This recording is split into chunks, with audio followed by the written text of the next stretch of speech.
Hello everyone, welcome back to your favourite channel Magnet Brains. यहाँ मिलती है education एकदम फ्री, सिर्फ और सिर्फ आपके ब्राइट फ्यूचर के लिए। स्टूडेंट्स, मैग्नेट ब्रेन्स प्रोवाइड करता है हाई क्वालिटी एजुकेशन एंड वो भी एकदम मुफ्त। एंड अब हाई क्वालिटी एजुकेशन के साथ ही मैग्नेट ब्रेन्स लाए हैं हाई क्वालिटी कंटेंट बुक्स।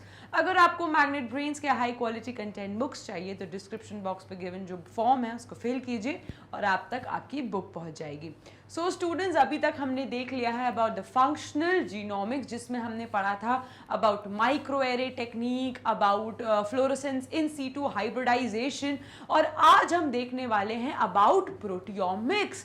आपको क्या लगता है कि ये प्रोटियोमिक्स क्या है? सो स्टूडेंट्स, नाम में ही उसका मतलब छुपा है। अगर आप सोचो कि प्रोटियो मतलब क्या हो सकता है, प्रोटीन, और योमिक्स अगर आप स्टडी देखो तो प्रोटीन की स्टडी, जितने भी नंबर ऑफ प्रोटीन प्रेजेंट है एक जीनोम में, उस स्टडी को हम प्रोटियोमिक्स कहते हैं। सो कोई भी अगर एक ह्यूमन बीइंग है, एक इंडिविजुअल है, उसका पूरे जीनोम में जितने भी प्रोटीन हैं, अगर आप उस प्रोटीन की स्टडी करो, देन उसके बारे में पता लगाओ, उसका structure, protein protein relationship, interaction, stability, then everything, drug interactions, drug का कहाँ पे जाके अटैचमेंट, ये सारी चीजें अगर आप प्रोटीन से रिलेटेड एक पूरे जीनोम के बारे में पता लगाओ, सो उस स्टडी को हम कहेंगे प्रोटियोमिक्स। सो आज हम पढ़ेंगे all about basics of proteomics, कि प्रोटियोमिक्स कितने टाइप का हो सकता है, उन टाइप्स में क्या क्या होता है, प्रोटियोमिक्स में हम करते क्या है, प्रोटियोमिक्स होता कैसे है। सो ये एक बेसिक आउटलाइन है जितना आपके लिए इंपॉर्टेंट है आपके क्लास 12th में। सो स्टूडेंट्स, हम हैं chapter number 3 that is protein and gene manipulation of unit 5 that is genomics and bioinformatics. So start करते हैं हम सबसे पहले प्रोटियोमिक्स के टाइप्स के बारे में। हमने देखा कि protein, all the set of protein, study of all the set of proteins that are present in a genome is known as proteomics. So proteomics की डेफिनेशन हमें क्लियर है।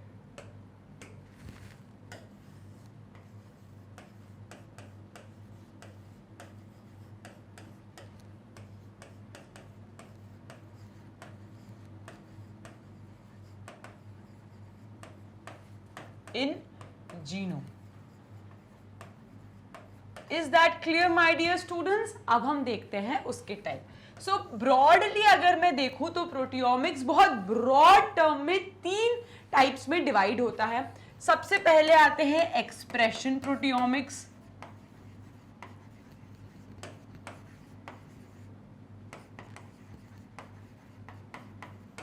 फिर आते हैं फंक्शनल प्रोटियोमिक्स,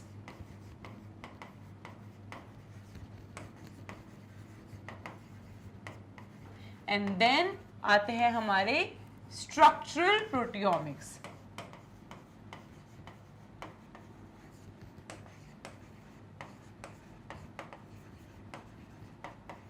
एंड देन उसके बाद और भी चीजें आती हैं जैसे protein protein interactions,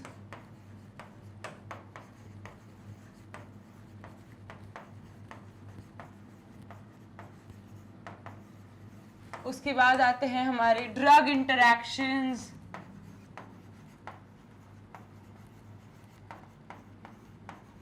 and various और भी चीजें आती हैं, but everything that is related to protein. Protein के बारे में हमें पढ़ाई करनी है, समझना है। सो बेसिकली आप देख रहे हो स्टूडेंट्स, हम एक 3D आउटलाइन बना रहे हैं अबाउट प्रोटीन। अब हमें प्रोटीन किस पोजीशन पे है, क्या कोड कर रहा है, एवरीथिंग रिलेटेड टू प्रोटीन पता है। अब स्टूडेंट्स आ जाते हैं पहले टाइप पे। सो पहले टाइप पे है हमारा एक्सप्रेशन प्रोटियोमिक्स। तो आपको क्या लग रहा है इसके नाम से? एक्सप्रेशन, कि प्रोटीन जो फंक्शन कर रहा है, मतलब ये प्रोटीन का एक्सप्रेशन है। अगर एक जीन है, अनटिल एंड अनलेस वो जीन प्रोटीन में कन्वर्ट नहीं होता, एक्सप्रेशन ऑफ प्रोटीन की प्रोसेस खत्म नहीं होती। सो अगर आपको मैं बोलूं कि what is expression of protein, so gene का transcribe into mRNA and then translation into protein, इस पूरी प्रोसेस को हम कहते हैं एक्सप्रेशन ऑफ अ जीन या प्रोटीन एक्सप्रेशन। अब स्टूडेंट्स, ये जो एक्सप्रेशन प्रोटियोमिक्स है, इसको हम यूज करते हैं जब हमें कैंसर सेल और नॉर्मल सेल का बीच में हम कंपैरिजन करते हैं कि नॉर्मल सेल कैसा प्रोटीन प्रोड्यूस करती है, वेयर एज उसी की जगह कैंसर सेल ने कैसा प्रोटीन प्रोड्यूस करा. सो एक्सप्रेशन प्रोटियोमिक्स में there is always a comparison between normal cells and cancer cells. So यहां पे हमने क्या करा, कंपैरिजन करा है between normal cell and cancer cell. ठीक है, अब आ जाते हैं हम अपने फंक्शनल जीनोमिक्स में. अब देखो, फंक्शनल प्रोटियोमिक्स में नाम में ही लिखा है क्या कि आप प्रोटीन के फंक्शंस के बारे में सारा पढ़ रहे हो. तो आपने प्रोटीन के फंक्शंस के बारे में सादा पढ़ा, जिसमें protein protein interactions, post transcriptional modifications and various और सारी चीजें आपके अंडर आ जाएगी. अब बताओ, पोस्ट ट्रांसक्रिप्शनल मॉडिफिकेशन जब एक प्रोटीन प्रोड्यूस होता है, सो दैट अंडरगो या that can undergo 200 types of post transcriptional modification जो हमने देखे थे, स्प्लाइसिंग, कैपिंग, टेलिंग, देन ये एडेनाइलेशन, मिथाइल गुआनोसिन, ये सारी जो चीजें हैं that comes under post transcriptional modification. और 200 टाइप के पोस्ट ट्रांसक्रिप्शनल मॉडिफिकेशंस हैं जो प्रोटीन अंडरगो कर सकता है. सो पोस्ट ट्रांसक्रिप्शनल मॉडिफिकेशंस और उसके फंक्शन के बारे में जब आप सारी पढ़ाई करते हो, सो दैट कम्स अंडर फंक्शनल. अब इसी की जगह अगर आप प्रोटीन के 3 डायमेंशनल स्ट्रक्चर के बारे में पढ़ोगे या डिटेल में पता लगाओगे, सो वो हो जाती है आपकी स्ट्रक्चरल प्रोटियोमिक्स. तो 3 डायमेंशनल स्ट्रक्चर के बारे में जब भी हम डिटेल में पता लगाते हैं तो वो हो जाती है हमारी स्ट्रक्चरल प्रोटियोमिक्स. सो ये एक ब्रॉड क्लासिफिकेशन है अबाउट प्रोटियोमिक्स. एक्सप्रेशन प्रोटियोमिक्स में आप यूजुअली कंपैरिजन कर रहे हो between normal cell and cancer cell. Then comes our functional proteomics, जिसमें आप प्रोटीन के फंक्शन से रिलेटेड सब कुछ पता लगाते हो. And then comes our structural proteomics, जिसमें आप प्रोटीन्स के 3 डायमेंशनल स्ट्रक्चर के बारे में सब कुछ पता लगाते हो. Is that clear? इसका स्क्रीनशॉट ले लीजिए. चलिए, अब स्टूडेंट हमने माइक्रो एरे टेक्निक पढ़ी थी, जिसमें हमने देखा था कि हमने कैसे अपने mRNA को आइसोलेट करके देन कैंसर सेल और नॉर्मल सेल में डिफरेंशिएट करा था. तो एक और बार देख लेते हैं, because that is important for you to understand expression proteomics. तो expression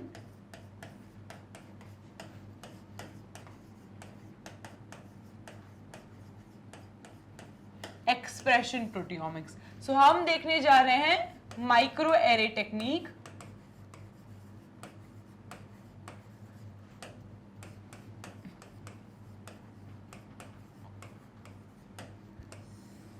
now students, microarray technique है, 2 डायमेंशनल जेल इलेक्ट्रोफोरेसिस है, देन फिश टेक्निक है. आप इन सब चीज़ों से भी अपना कह सकते हो एक्सप्रेशन प्रोटियोमिक्स परफॉर्म कर सकते हो.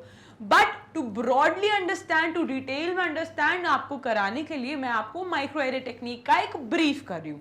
सो देख लेते हैं. सबसे पहले हम क्या करेंगे, द फर्स्ट स्टेप जो हम करते हैं हमारी माइक्रो एरे टेक्निक में, दैट इज आइसोलेशन ऑफ, हमारा कह सकते हो जिस जीनोम के बारे में या जिस डीएनए का मुझे ट्रेट का आइसोलेशन करना है, सबसे पहले तो आप कैरेक्टराइजेशन ऑफ ट्रेट करते हो. सो आपने जो कैरेक्टर चाहिए आपको, आपने उसका कैरेक्टराइजेशन कर दिया. अब देखो स्टूडेंट्स, सबसे पहले तो आपको वो डीएनए का सैंपल चाहिए. अब उस डीएनए के सैंपल में आप रेस्ट्रिक्शन एंजाइम्स का इस्तेमाल करके कट करके वो डीएनए का सैंपल ला सकते हो. Now the second most important step is isolation of mRNA.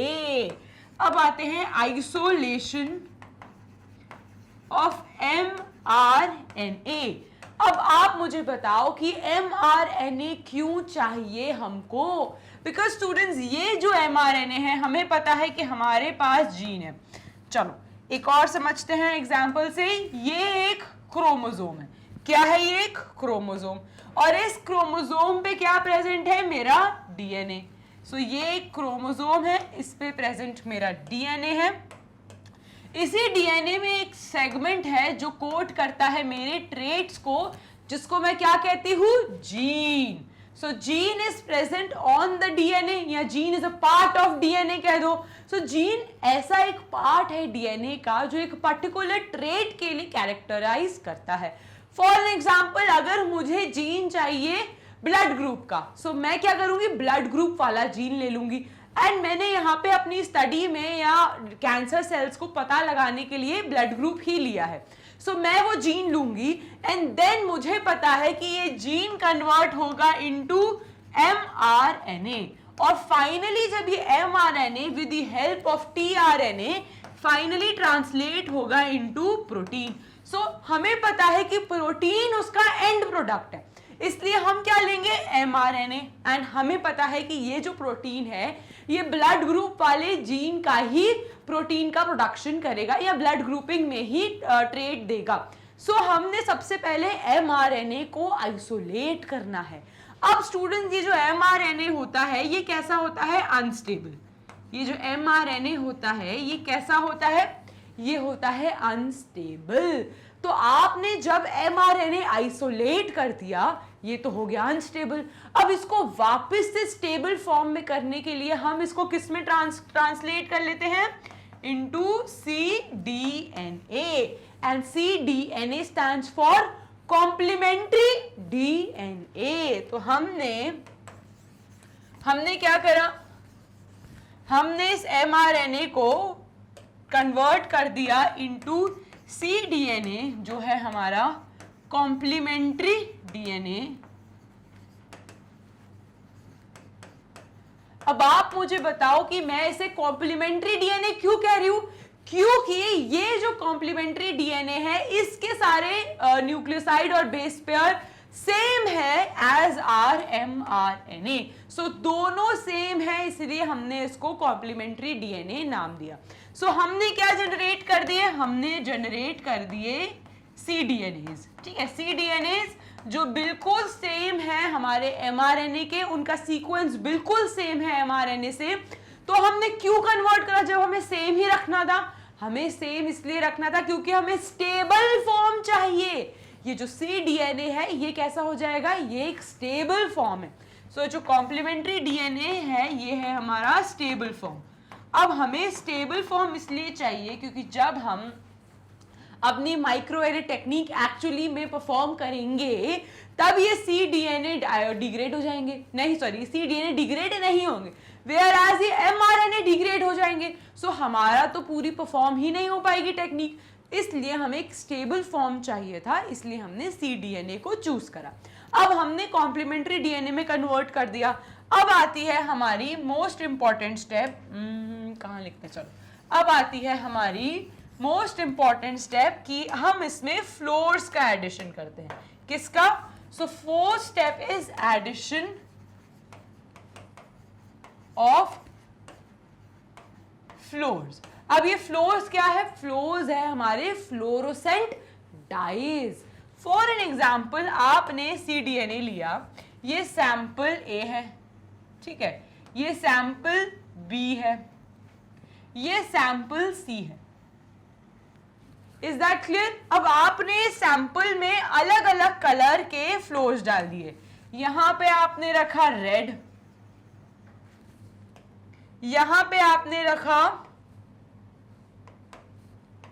Yellow, और यहां पे आपने रखा ग्रीन, ये आपने रखा ग्रीन।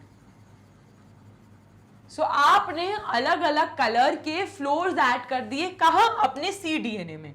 सो ये रहे आपके cDNA, ये रहे आपका cDNA सैंपल B, ये रहा आपका cDNA sample C। Is that clear. So आपने अपने cDNA में अलग अलग कलर के फ्लोरोसेंट मटेरियल्स डाल दिए। अब आपने फ्लोरोसेंट मटेरियल्स क्यों डाले, ताकि जब ये जाके अपने कॉम्प्लीमेंट्री सिस्टम को कॉम्प्लीमेंट करे तो ये अलग अलग कलर का एक्सप्रेशन करे। जैसा आपने पढ़ा था एक्सप्रेशन प्रोटियोमिक्स, हमें क्या देखना है कि वो एक्सप्रेस कैसे करता है। अब आप मुझे बताओ कि ये ये फॉर एग्जाम्पल एडेनिन है, ये फॉर एग्जाम्पल एडेनिन है, सो ये जाके कॉम्प्लीमेंट किसके साथ करेगा?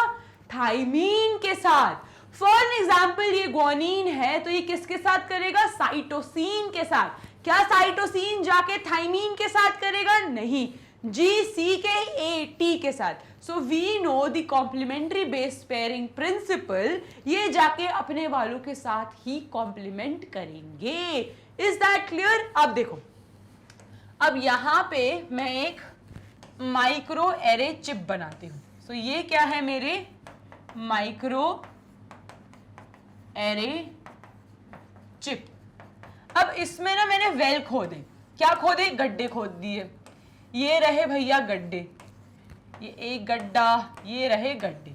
अब इसमें मैंने अपना वो जो सैंपल था डीएनए का, जो कॉम्प्लीमेंट करवाना है मुझे, तो मैंने ये सैंपल जाके डाल दिया। सो देखो, इसमें मैं क्या करूंगी? सैंपल डाल दूंगी। सो यहां पे ना मैंने इसे सैंपल डाल दिया। अब मैंने ये सैंपल, ये रहा मेरा सैंपल। अब ले आते हैं किसको? अपने cDNA को। सो जो cDNA रेड वाले के साथ करेगा वो रेड कलर का हो जाएगा। देखो, ये रेड कलर का हो गया। जो येलो वाले के साथ कॉम्प्लीमेंट करेगा वो येलो कलर का हो जाएगा, येलो कलर का। और जो ग्रीन वाले के साथ कॉम्प्लीमेंट करेगा वो ग्रीन कलर का हो जाएगा। सो ये हो गए मेरे ग्रीन कलर के। Is that clear? सो यहां पे आपको अलग अलग वेल एक इंडिपेंडेंट रिजल्ट दे रहा है। यहां पे आपको हर वेल, देखो यहां पे आपको हर वेल एक इंडिपेंडेंट रिजल्ट दे रहा है। यहां पे आपके पास क्या है? आपके पास एक हर वेल का इंडिपेंडेंट रिजल्ट है। अब देखो स्टूडेंट्स, अब इसी की जगह आप क्या करोगे? आपने एक सैंपल लिया, किसका? आपने नॉर्मल जो इंडिविजुअल्स थे, नॉर्मल जो इंडिविजुअल्स थे, ठीक है, उनको आपने cDNA के साथ करा था ग्रीन, जो हेल्दी वाले थे, ठीक है। अब जो अफेक्टेड और डिजीज थे, अफेक्टेड वाले थे, वो आपने करे रेड के साथ। अब बताओ ये येलो वाले क्या है? ये येलो देख रहे हो, ये जो येलो कलर है, ये जो येलो कलर है, ये क्या है? ये वो इंडिविजुअल्स हैं जिनके पास 50% नॉर्मल है, 50% अफेक्टेड है। सो ये जो येलो वाले हैं, ये क्या शो करते हैं? इंडिपेंडेंट। मतलब इनके पास 50% नॉर्मल हेल्दी वाले थे, 50% नॉर्मल अफेक्टेड थे, इसलिए इन्होंने क्या दिया? एक येलो कलर दे दिया। सो माइक्रो एरे टेक्निक से आपने इजीली कह सकते हो डिफरेंशिएट कर दिया between normal cells and cancerous cells. तो यही टेक्निक हम यूज करते हैं सबसे पहले to differentiate between our normal cells and healthy cells, and that comes under our expression proteomics. Is that clear? चलो अब एक बार इसकी थ्योरी देख लेते हैं। देखो, प्रोटियोमिक्स, प्रोटियोमिक्स क्या है? That is the study of all the set of proteins in a genome. अब प्रोटियोमिक्स किस टाइप का हो सकता है? हमारे expression proteomics, clinical investigation, genome transcriptomes, now functional genome proteomics, structural proteomics. आप प्रोटीन इंटरैक्शंस देख सकते हो, आप ट्यूमर सैंपल्स में ड्रग इंटरैक्शंस देख सकते हो, आप कैंसरस एंड नॉर्मल सेल का एक्सप्रेशन प्रोटियोमिक्स कर सकते हो। So everything that includes the study of proteomics is known as our proteomics. Is that clear? Study of protein is known as proteomics. अब students, सबसे पहला जो टाइप है हमने देखा अबाउट दी एक्सप्रेशन प्रोटियोमिक्स। मैंने बताया इसको हम कब यूज करते हैं? जब हम कंपैरिजन करें normal cell and cancerous cell का। So it is an quantitative. आप क्या बता रहे हो? आप बता रहे हो कि एक सैंपल में कितने नॉर्मल सेल प्रेजेंट है, कितने कैंसर सेल प्रेजेंट है, तो आप क्वांटिटी कर रहे हो, तो इसलिए आप क्वांटिटेटिव एनालिसिस कर रहे हो। So it is an quantitative study of protein expression between the samples that differ by some variable is known as expression proteomics. जब भी आप एक क्वांटिटेटिव एनालिसिस कर रहे हो बिटवीन एक सैंपल जिसका वेरिएबल एक ही है, that is known as expression proteomics. अब using this approach, protein expression of the entire protein or of the subproteomes between sample can be compared. अब आप इसकी मदद से proteomes subproteomic level पे भी comparison कर सकते हो. अब it is very useful in identification of a diseased individual. Now disease protein, for an example, tumor sample from a cancer patient and a similar tissue sample from a normal individual could be analyzed for differential protein expression. And ये बहुत ही major इसका application है, जैसा मैंने आपको बताया, जब आप कंपैरिजन कर रहे हो एक नॉर्मल सेल का और एक कैंसर सेल का. सो तब ये expression proteomics plays a very important role.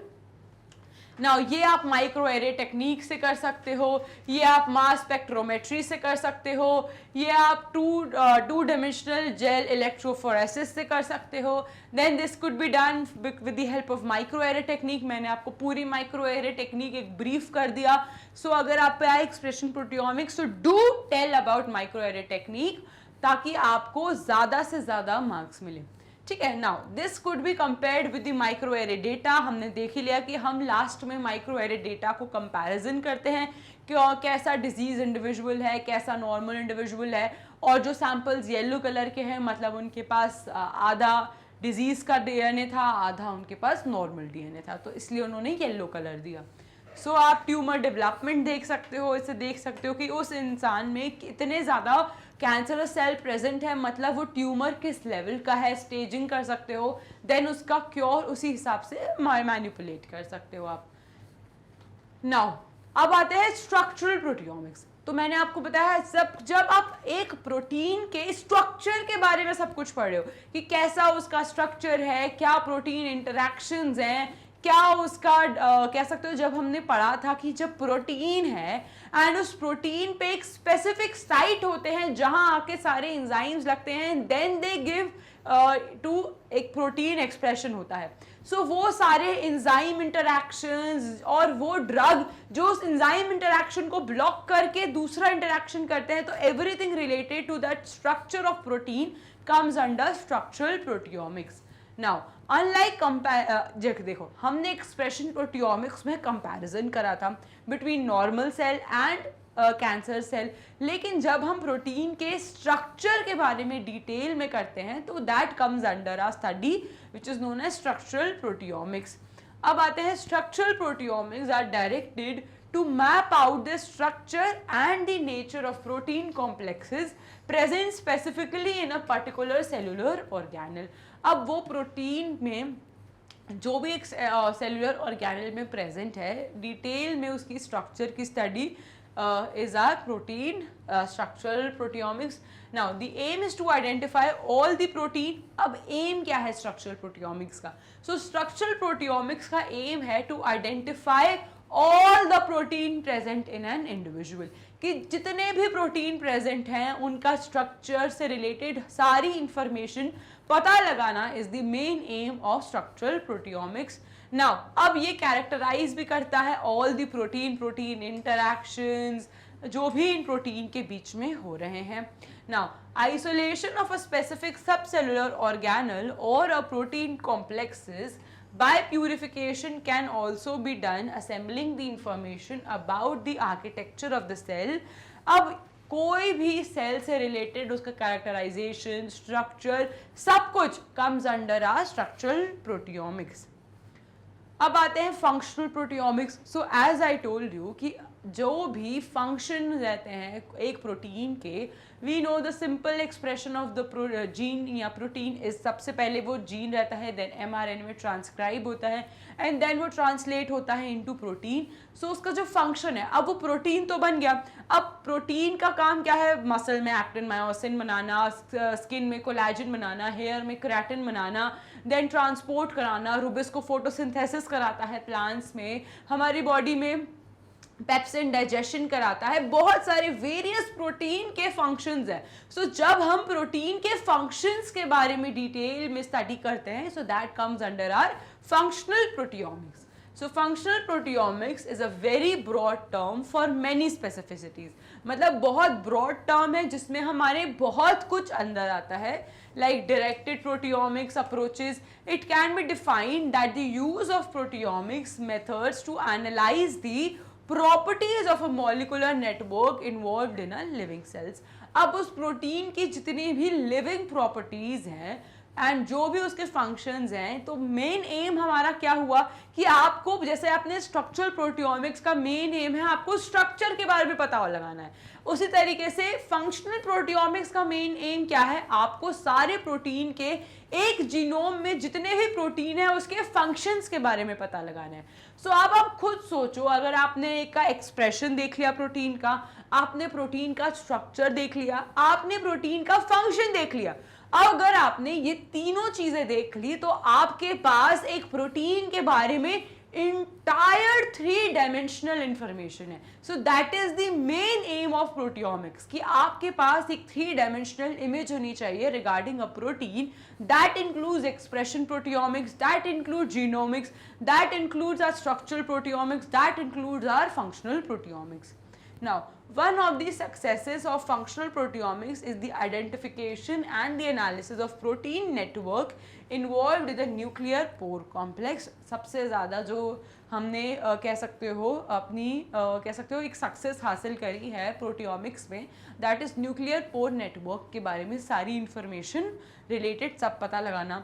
This discovery has led the identification of a novel protein which are important for translocating important molecules from the cytoplasm of a cell to the nucleus या nucleus to the cytoplasm. So हमने nuclear pore complex को पता लगा के बहुत सारी problem solve कर दी है. Now we know कि nucleus to cytoplasm कैसे जाता है and cytoplasm to nucleus कैसे प्रोटीन का ट्रांसफर होता है. So we know the main कह सकते हो agenda behind the functional proteomics. अब देखो students, genome, we know genome क्या है, एक इंसान का डीएनए. सो डीएनए को पता लगाना इज आवर जीनोम. उसी तरीके से डीएनए हमें पता है किस में ट्रांसलेट होता है, इनटू एमआरएनए, एंड देन वो एमआरएनए किस में बनता है, टीआरएनए की मदद से अमाइनो एसिड, देन वो अमाइनो एसिड कोड करते हैं into a protein. So we know the protein. अब वो प्रोटीन क्या करते हैं, फर्दर शुगर बनाते हैं, न्यूक्लियोटाइड्स बनाते हैं हमारे डीएनए के लिए, अमाइनो एसिड्स बनाते हैं, लिपिड्स बनाते हैं, एंड देन लास्ट में एक इंसान के पूरे फिनोटाइप या फंक्शंस को रिजल्ट देते हैं. So DNA is the genome. वही जगह ट्रांसक्राइब करके हम जब उसे एमआरएनए में कन्वर्ट कर रहे हैं, so that is a transcriptome. And जब हम उस एमआरएनए को ट्रांसलेट कर रहे हैं into protein, so that comes a proteome. जब हम एक प्रोटीन के बारे में पता लगा रहे हैं कि कैसे एमआरएनए ट्रांसलेट हुआ इनटू प्रोटीन, एंड सिमिलरली जब प्रोटीन कन्वर्ट होता है into sugar, nucleotides, amino acids, lipids, that comes under our metabolome. Is that clear? So ये पूरा एक फ्लो चार्ट है जो सब कुछ इंटरकनेक्टेड है एक दूसरे से, कि कैसे सबसे पहले डीएनए से एमआरएनए बना, एमआरएनए से प्रोटीन बना, एंड देन हम प्रोटियोमिक्स में क्या कर रहे हैं, हम प्रोटियोमिक्स में स्टडी कर रहे हैं अबाउट प्रोटीन, वेयर एज हम जीनोमिक्स में स्टडी कर रहे थे अबाउट द डीएनए, कि कैसे डीएनए का स्ट्रक्चर था, कैसे डीएनए एक्सप्रेस करता है, कैसे डीएनए का फंक्शन है. एंड प्रोटियोमिक्स में हम सब कुछ एम कर रहे हैं रिगार्डिंग अ प्रोटीन, कि कैसे प्रोटीन एक्सप्रेस कर रहा है, कैसे प्रोटीन का स्ट्रक्चर है, कैसे प्रोटीन फंक्शन कर रहा है. एंड ये सब कुछ इंक्लूड होता है कि कैसे प्रोटीन अपने मेटाबोलाइट्स में फॉर्म करता है, कैसे उसकी फंक्शनिंग होती है. So everything related to protein comes under proteomics. और ये जो प्रोटीन है ये क्या है, indirectly it is the part of genome only. So protein present in a genome, the study of protein present in a genome is known as proteomics. So students, हमने इसी के साथ एक बेसिक इंट्रोडक्शन खत्म कर लिया है regarding our proteomics. Now students, next video में हम देखेंगे about the bioinformatics. Stay tuned and happy learning.